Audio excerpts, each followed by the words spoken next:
difficult. I am also the chair of a trade body called CompTIA, who are a worldwide trade body for the IT industry, and we do a lot of research into this side of the coin. And it's seen that over 2021 and 2022, we've the skills gap is only going to expand even further into 2023 and 2024, and we're expecting it to double. And the time that it takes to be able to train someone and to be able to certify them, a CISSP in the cybersecurity field has to have 5 years experience within the cybersecurity position before they're able to certify. So and it's understandable because obviously that type of knowledge, and it's not a case of a checkbox exercise to certify a cybersecurity professional. It's something which has to come from their knowledge and experience of working in that field, and also being able to understand the different nuances to be able to combat the cybersecurity issues which can come about. So that's one of the problems which both I see with my IT service providers, and also that we see from the perspective of clients, again, in any industry. We also have the data problem, that there's two different issues here. That if you've been looking at tool sets previously, perhaps you've been looking at what we call a SIEM tool, which is the Security Incident and Event Management System, which is what is deployed into the environment to be able to essentially alert us and tell us that someone is trying to attack. And there's either the problem of the historic types of SIEM tool, which are simple and they are going to be monitoring devices to be able to tell us that there's a problem, but they are only monitoring singular devices. So they will monitor your laptops and they will monitor your servers, but there is so much more to the environment and so much more to the network, which is then left vulnerable, and is easy for a cyber criminal to then gain access and to also be able to get into the network completely undetected, which is what happened to that firm that I explained earlier. Or on the flip side, you can go for an enterprise grade tool. You can go for one of the really great ones with all of the great acronyms and to be able to call themselves all of the things which sound great, but then that you have a huge amount of alerts then coming through. And when you have a lot of alerts and a lot of information, and then drawing back to the people problem, and then you don't have the people there to be able to make sense of those alerts and to be able to make sense of exactly what is happening, then it essentially it becomes a sea of noise. Then the red alerts, the high priorities then get lost, and then again it becomes something where you can't see the wood through the trees, and it makes it easier for cyber criminals to be able to navigate their way without becoming detected. We then also have the toolset problem, which lays on top of the data problem, that these tools with the right capabilities come with these enterprise grade price tags, and they become quite hefty to be able to navigate, in the sense that if you're installing it yourself and you're hosting it yourself, then obviously you're going to then have to manage it yourself, and again, drawing back to the people problem, you don't have that person there to manage that system. You're having to train people internally to be able to manage that system, and it becomes a very hefty liability, which is something where you guys are already so busy and doing what you do best that it becomes very difficult to then be able to bring that tool into the company and to be able to make the most out of it. And then it becomes a very hefty price to pay for something which is very, very difficult to manage. So without the right guidance and support, it does become a huge burden on the business and also on your existing team, who are obviously going to have to also look at doing a 24-hour shift, because cybersecurity doesn't just stop overnight. So there's these three core problems which we see in every client that we start working with.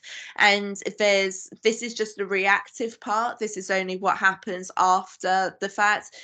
We're not even talking about the proactive piece, which is what we and also Worldwide Services are very much focusing on in order to keep the network safe on a long-term basis.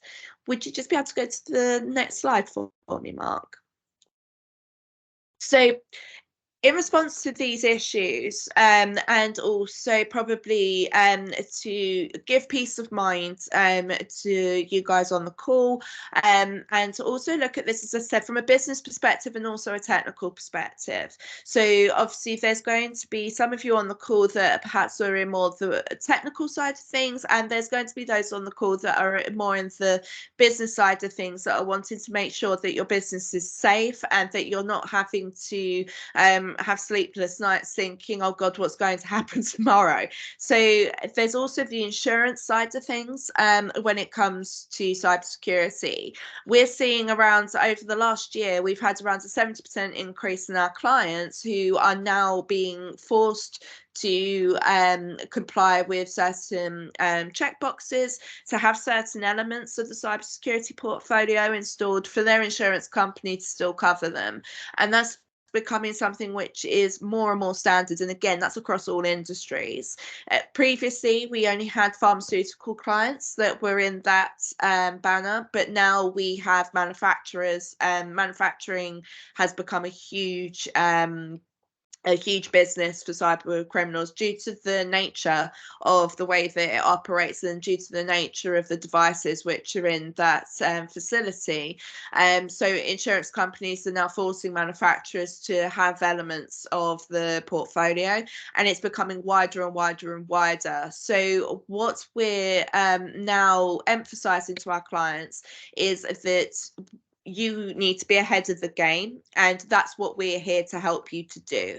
So what we do with Worldwide Services is that we have a dream team of both sides of the coin, where we have engineers across all parts of the spectrum that are then able to take alerts from an enterprise grade tool set, and also we have a proactive tool set which is also able to scan for issues before they become a problem. So looking at this first of all from the proactive, if you follow the frameworks, which I'm about to go into in a second, if those frameworks are followed and they're followed effectively, then you can mitigate 80 to 90% of the risk which is in your environment through following the sets of rules and through following the policies which are set out by the Centre for Internet Security, which is a not-for-profit organisation based in the US, who have designed a framework called the CIS 20, which are 20 fairly simple rules which then mitigate that threat. We also have a not-for-profit called the NIST 800, who we also follow to be able to mitigate those issues. So the framework is the base layer of everything that we do. We then have the next layer, which is the scanning for vulnerabilities, as I just mentioned, which we use a tool called NetSpose by Rapid7. And if that is installed within your network, and it's going to scan all of your devices that are in the network, from switches, routers, through to your phones, through to your server, through to your workstations. And what that's going to tell us is it's going to give us an executive level report to give an overview of the health of the environment, and then it's going to break it down into the different devices and also the issues which are on that device with the criticality score. What we then do is we have a team of highly qualified security professionals who then work with we work together with Worldwide Services to also assist you in being able to lock down those vulnerabilities and to be able to focus on the most important ones first. So those reports give us the remediation recommendations, again, which are based on framework. And then we work through that report to then close issues which could have been open within the network and people didn't even know were a risk. On top of that, we then have our reactive side of this, which is the SEAM tool, which I mentioned earlier, which is an alerting system. Now, it's a enterprise grade tool set, and it's going to monitor all parts of your network, and it's going to monitor everything from your servers to your workstations through to all traffic that's flowing through your network. And it's also going to monitor your cloud environments, so it will monitor your Microsoft cloud, so all of your email, SharePoint, OneDrive. It will also monitor any devices that you might have in the cloud as well, and that's going to filter all the way through to our data processors, and we comply with both US regulation and also if anyone on here has offices in the European region, we do also have processing servers in the European Union as well. So all data that is collected by Worldwide Services and INSOC will be stored within the country of origin. That way, we are able to then process that data, and our SOC team that's sitting on the back end are going to triage the issue, they're going to prioritize it, and they're going to put together the remediation recommendations so that we're able to then effectively stop that alert, both in the short term of it happening and also in the long term. So we stop it from happening right then and there, so we can stop that cyber criminal from gaining access into that network. And then we will also work long term to make fixes to make sure that it doesn't happen again, and we will also keep on top of that on a monthly basis. So when you're brought on board with Worldwide Services and INSOC, we're going to align you guys with a policy so that we harden and tune your environment in association to that policy. And so you've got a nice hardened and tuned network, and then you will roll into monthly reporting, and we will then keep a tab on any issues which have previously been highlighted in the previous month. And we will also give a risk score of A to F, and we can then focus on making sure that there's a continuous improvement plan in place to make sure that the network has been kept to the utmost standards. So everything that we're focusing on here between Worldwide Services and our guys is we are looking at the proactive and also the reactive layer. And the proactive layer is one of the key parts of what makes a good service delivery when it comes to cybersecurity. Through doing it this way, we have never had a breach of any of our client networks, even through human error. If for instance, if a client has opened up a port or has perhaps done something which could allow bad actor in, we have been able to alert on it in real time to close that issue down. So we've never had a breach, even from a client, perhaps even letting a cyber criminal walk through the door. And it's because of that proactive policy combined with that reactive alerting of issues. And what we saw historically, and the reason why we set up INSOC is previously companies were purely alerting on issues, and by that point it's a bit like having an alarm system, but alerting while someone's walking through the door of your house. So it's given them time to be able to walk in and start stealing things, and time for them to be able to do damage before you're able to act on it. So being able to make sure that you already have, say, a fence around your house, and to be able to make sure that all of your doors are locked through doing vulnerability scanning and being able to close down those issues and make sure the windows are shut, is then what allows you to be able to see that if there is going to be an issue, you're alerted early enough to be able to stop that person from walking straight in your house. Next slide, please, Mark.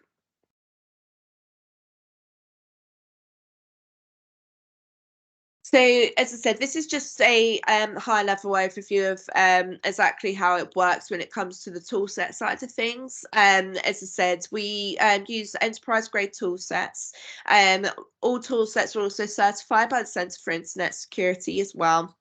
And these toolsets are also going to be monitoring and scanning all points of the network. So it's not a case of that there's going to be parts of the network that are left undetected or unscanned.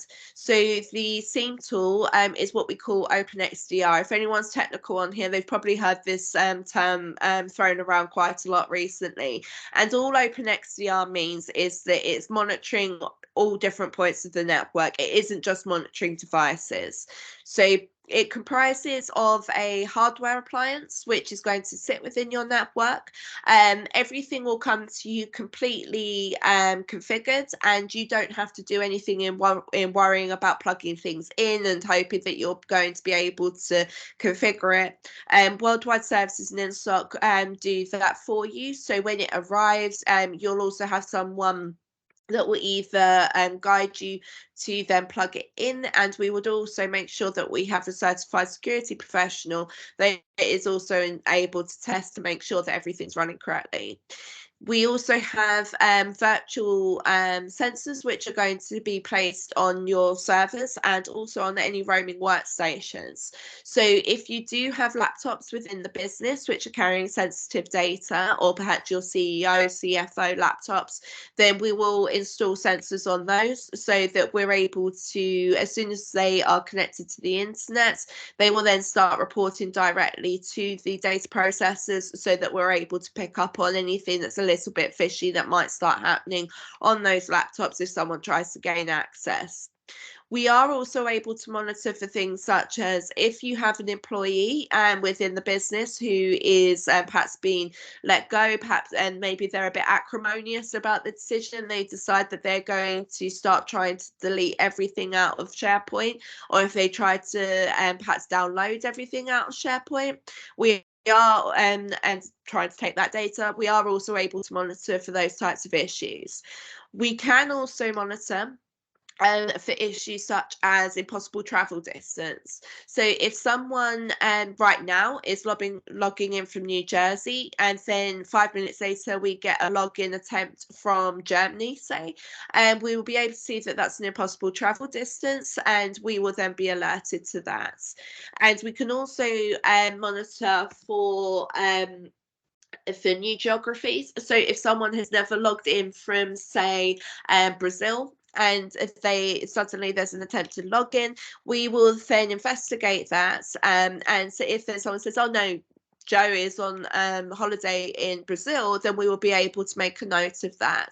So there's all of these different types of things, and there's also a very critical part of the SIEM tool, which sounds very basic, but it's actually one of the most important things that it does. So over the last 3 years, the most common type of security incidents has been people being able to access networks by bringing in devices from home which have been compromised, or you can also have people come into the office that don't have the best intentions. We have had incidents or stories of that, where there's been people that have come in, they have then logged into the network, the guest network, and have been able to start getting access and data that way as well. So what we do, because bring your own device has also become a lot more commonplace because of the pandemic, what the SIEM tool is able to do is that we will provide you a hardware appliance for every single one of your physical sites.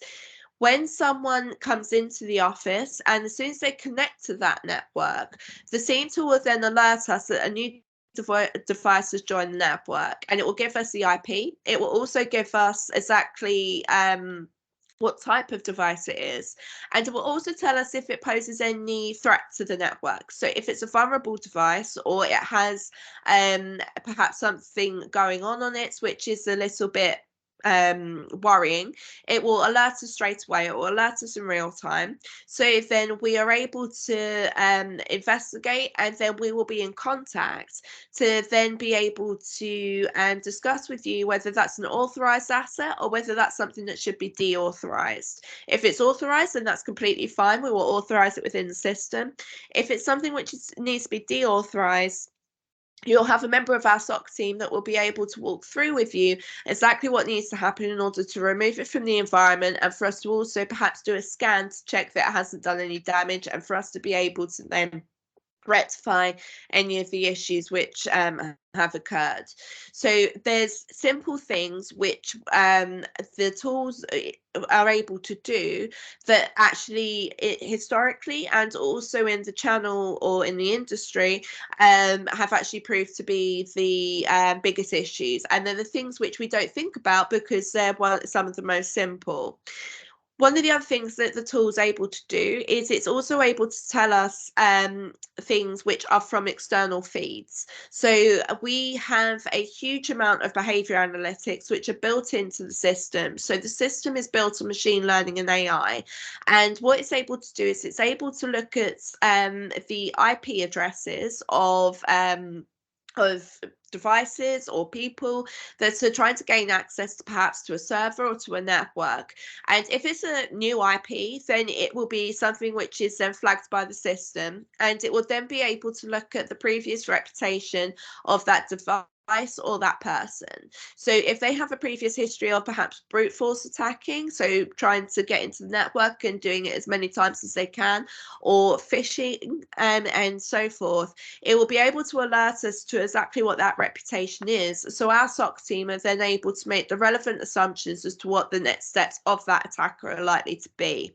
So there's all of this knowledge and all of this threat hunting and all of those behavior analytics which are built into the scene tool, which when layered with our security professionals gives us a huge amount of power in terms of that we're able to combat that cyber criminal, be 3 steps ahead, and also to be able to have so much background on them that we're able to stop them from what they're doing, because we're already able to assume exactly what they're about to do. In terms of the vulnerability scanner, the vulnerability scanner is SCAP compliant. It is also PCI certified, and again, we would, during the onboarding, the installation of the vulnerability scanner is very simple, and that's something which we have a dedicated onboarding team that are able to then assist with installations, and they will also be hand-holding Worldwide Services, and Worldwide Services and ourselves work together to be able to install those that software and also that hardware, so that it's able to work straight away for a start. And also we have a CISSP team, so that high level of security professional who are going to be monitoring those that information for the first 30 days, so that we're able to draw out any ongoing issues which are happening within the network. We're also able to pinpoint things and gain further information for us to have a good understanding of what exactly should be happening and what shouldn't be happening, for us to be able to move your network into a good policy document. Would I be able to have the next slide, Mark? So these are just some visuals of how that's scene works, and how scenes fits very nicely into your current network, and it's a very simple thing. So the network sensor simply sits alongside your firewall, and there's nothing heavy which goes into this. You do not have to, if anyone ever tells you that you need to get more space, or to be able to move the network sensor around, nothing like that. It sits within your rack. It's about a quarter of the size of a pizza box, so it just sits really nicely within the current network, and as I said, everything comes pre-configured. Could I have the next slide, Mark? And exactly the same for the Windows and Linux sensors. So they sit on the individual devices. So they would be sitting on these PCs, which are at the bottom there, and they would also sit on any servers which are within that network, and they would also be using an API connector, which would then be monitoring any of the cloud environments, as I said, like Microsoft 365 or Amazon Web Services or Azure as well. Or if anyone on here is using Google, we can also monitor the whole Google suite, and we can also monitor. We have custom connectors as well. So if anyone here has anything within the network that perhaps they would also need monitored, which is a little bit more bespoke, there's also something that we're able to review, and we can also build you custom connectors as well. Could I have the next slide? And I could probably have the next slide as well, because I just explained that one ahead of myself. Thank you. So again, when we're looking at the cyber threat landscape for 2023, one thing which is critical, and is something that we always need to keep in mind is the importance of a framework and the importance of policy. The reason I say that is because if you have a good policy and if you have a good framework to follow, everything else slots in on top. So when we talk about policy, we're talking about things such as I said, the NIST cybersecurity framework. Now, the reason that I'm going to say this is because the NIST framework is over 800 pages long. And so that's why we're here, is so that you guys don't have to read the NIST framework. And what we do is that we provide the CIS 20 broken down into the relevant controls. And we also have already built the elements of NIST into the tool sets which are required. So everything that has been built into the scene tool, so all of the rules which are looking for anomalies are going to be built on NIST. We've built out 900 of them ourselves, and every alert and every ticket is tagged with the relevant framework reference. So we have developed our processes and we've developed our tool sets to ensure that everything is aligning with that framework so that everything is standardized. Now, what we encourage all of our clients to do is to also review a security policy, which is fundamental to the business. And again, this is something that we do during onboarding, is that our sales and worldwide services will align you to a basic policy so that essentially there is a document that everyone can refer back to as to what the standardized best practice is to, for the running of the business. This also helps you to have your ducks in a row, so that for insurance purposes, and also if you do get audited as well at any time, that you are able to have that checklist there. You're able to have all of your documentation there to show exactly where you're at and what you have installed and what you've had combated with through using the cybersecurity portfolio. And so you're able to then demonstrate that both to your auditor and to your insurance company. But through having that essentially a playbook and for all of your employees to be running off of that as well, it mitigates that human error that I talked about earlier. And it also helps to be able to keep everything in line. If you have new starts, if you have people come into the company, you then have a good cybersecurity bill of health that you're able to then also align them to as part of their onboarding as a new employee to the company. The companies that we have had breaches previously to us working with them, a lot of the time it has been due to perhaps different regional offices operating differently, or they haven't had a cybersecurity policy in place, or they haven't really known even what devices are in the network. So we had a couple of years ago a very large pharmaceutical company get breached, and it was the third time they'd been breached on the same server, and it was because they hadn't put a policy in place or changed the policy as to how can we do this differently, how can we not have this server in place, how can we have a more secure way of doing things. Now that's something that we can certainly advise on, and we can advise as to the best practice and how we can move things away from that, which is what we did when we brought them on board. But this is something which, if you get ahead of the game and you start documenting it, start doing user training as well with your employees, that's also something that is extremely beneficial, because then it allows your employees to be clued up. It allows for things to not go wrong. It allows for people to understand the dangers that are out there, and to also make sure that they're putting the safety and the cybersecurity safety of the team first. Can I have the next slide? So this is I would be more than happy to share this with people, because this is something which is really quite useful. So this is a breakdown of the NIST cybersecurity framework, and essentially the NIST framework moves from a proactive to a reactive, as I just said. So there's the identify and protect, which is the proactive side of the this. So that would be your vulnerability scanning, it would be your asset management, it would be the the policies, the business audit. So when we say a business audit, that would be looking at the environment and the current health of the environment, and moving through to detect and respond, which would be your SEAM tool. So that would be your monitoring, that would be the SOC team alerting, and that would be the remediation of those issues.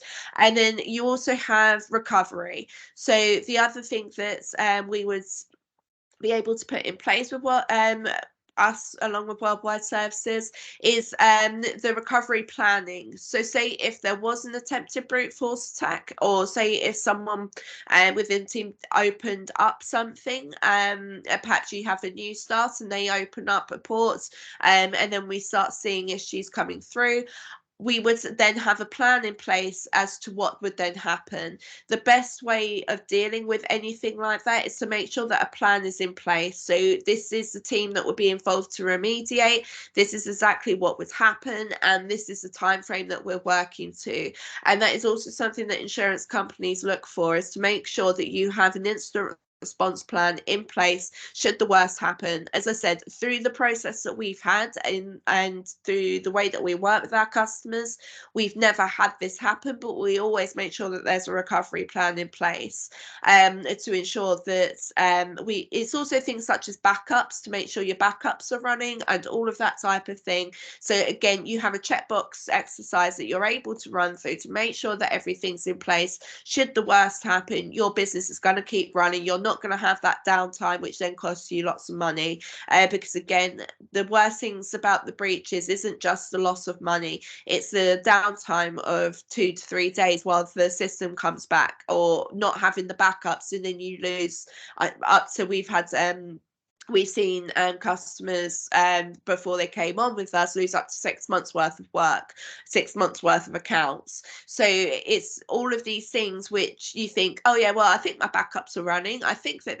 this is in place. It's to make sure that you have that checklist, you have it written down, and we make sure that everything is standardized, so that should the worst happen, that is there, you'll be back up and running, you won't have any downtime, all of those types of things. And also that we're able to discover the root cause of the issue very quickly, so that you're able to provide the reporting to your insurance company, and you're able to get through that process as quickly and as hopefully painlessly as possible.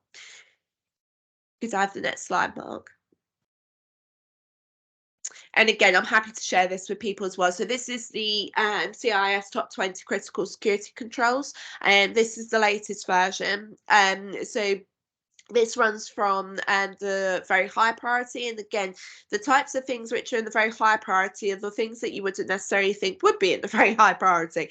So as I said, it's the control of hardware assets, which is what the SEAM tool is able to alert us on, and also software assets. Software assets, again, are things which we don't tend to think about so much, but are also a very good way of cyber criminals being able to gain access. And it's actually frightening, the types of things that they're able to get through, and also the ways that they're able to do it.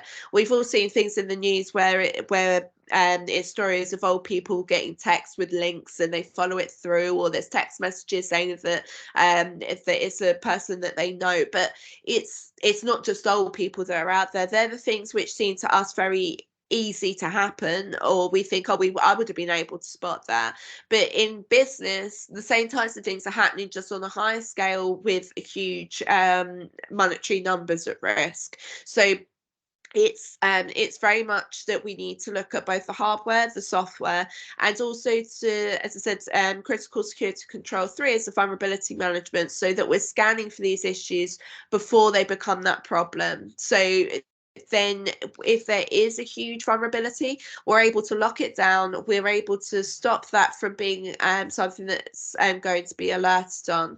And a lot of the time when those reports come out, fixing one thing normally fixes around 10 things. And the other thing with the vulnerability management system, if there's 0-day threats, like people might on here might have heard of something called a 0-day vulnerability. And what a 0-day vulnerability is that so it's discovered on a device or a type of device. So what happened a couple of months ago was that there was a 0-day vulnerability on Microsoft Exchange servers. So Microsoft Exchange servers are what run email in a physical network. And there's a particular type of server which had this vulnerability on, and it was a critical vulnerability that if discovered by a cyber criminal, they would have been able to get into the email, and they would have then been able to start exfiltrating data through those servers. So what we will do is when we're alerted to a 0-day vulnerability and we get an instant alert from the Centre for Internet Security, we will use our vulnerability scanner to scan the network, after also using the SIEM tool to pinpoint exactly where the devices are which fall into that bracket of being vulnerable. We will then scan those devices to see if that vulnerability is live, and if it is, we will then be able to provide the remediation recommendations to be able to lock that issue down. So that way, again, if there is something which has become new news in the last hour, then that's something that we will be alerted to, and we will be able to action using the SOC team within a very short amount of time. So it's not something that you'll then have to start thinking, oh, is there a server in that office that might be like this? It will be listed as the vendor in the SIEM tool, and we'll be able to pinpoint that very quickly. Could I have the next slide, please, Mark? So this is the dashboard. So this is just a glimpse of the dashboard for the SIEM tool. So this is it's a very nice visual. I do have to say I'm not technical, but it's a very good. It's a very nice visual, and it's also quite easy to navigate. So the SIEM tool is able to break things down into a easy to view what we call a kill chain. Now the kill chain is based on the MITRE framework, which is used by the Ministry well, we call it, sorry, the Ministry of Defense, but it's the Department of Defense in the US to be able to mitigate threats. And essentially it runs from low priority, which is what you can see on the left, all the way up to actions and exfiltration. Now, the other thing that the SIEM tool does is it's also able to filter out a lot of the alerts which are not seen as critical. So any noise which is coming through, it will then use an AI-driven correlation engine to remove those alerts, and that's why there's two numbers by a side by side. So the number on the left is the actual critical amount, so they're the ones which will be acted on, and the number on the right is all that are found. Now in the SIEM tool, we're able to then click on each of those segments, and we're able to then break it down into each of the individual rules which are associated to that segments. So it's able to break down very granularly exactly what is happening, and it also measures it on a severity over fidelity score. So the severity over fidelity allows us to be able to see if it's how critical it is by the severity, and also how true it is. So the fidelity will also, so it'll give us a score out of 100, which will tell us how true the system believes it is. So if you have 100% severity and 100% fidelity, that's something which will then go straight in quite high in the kill chain. Now, if there's a 50-50, the SOC team will still investigate, but there can be things such as you might have a known action which is happening in the environment, and it could be something which it might show up as high severity, but then it will come up as low fidelity because it will be a known action. So that's they're the type of things which we discover during onboarding. We get to know the network, and also worldwide services and in SOC. And worldwide, we work very closely together in the sense that also we have a senior management team that are dedicated to working with worldwide services. So the way that works is that we have CISSPs that work with onboarding all of worldwide services clients, and they're also within the SOC management team. So they will then be working through that information, and they will then be looking at the type of traffic which is coming through, so then it could be broken down and it can then be acted on appropriately. So it's not a case of that we're taking all information from the scene tool. The scene does a lot of work itself through the AI to be able to make sure we're getting the most important information. Now I'm going to because I can see that there's we've only got around 8 minutes left, and you must be bored of my voice by now. So I will leave it on this slide because it's quite a good one for any questions. But did anyone have any questions at all, or anything which wasn't clear, or anything that I can explain in a little more detail?